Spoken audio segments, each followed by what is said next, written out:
মদ খায়। মদ মানে কি?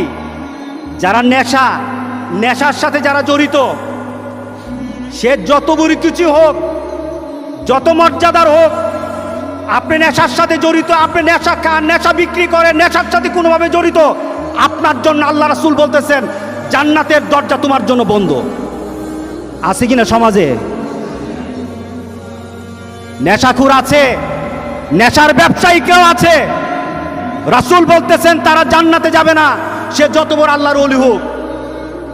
এরপর রাসূল সাল্লাল্লাহু আলাইহি সাল্লাম বলতেছেন আলাক, যে মা বাবার অবাধ্য সন্তান আছে কিনা সমাজে, জান্নাতে যাবে না। সে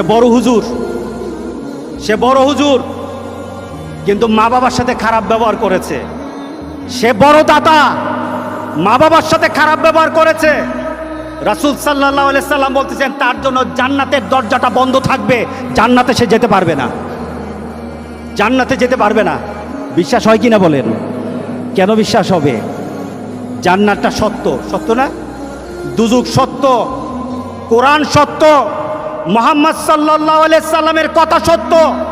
মুহাম্মদ সাল্লাল্লাহু আলাইহি সাল্লাম বলে গেছেন এই লোকগুলি জান্নাতে যাবে না, এটা সত্য। এর পিছনে চিন্তা করার কোনো সুযোগ নাই।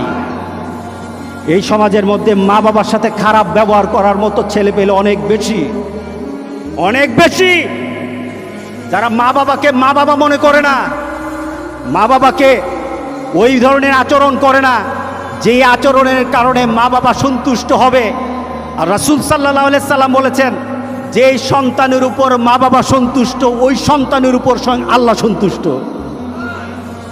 যে সন্তানের উপর মা বাবা অসন্তুষ্ট, রাসূল সাল্লাল্লাহু আলাইহি সাল্লাম বলতেছেন ওই সন্তানের উপর স্বয়ং আল্লাহ অসন্তুষ্ট হয়ে থাকেন।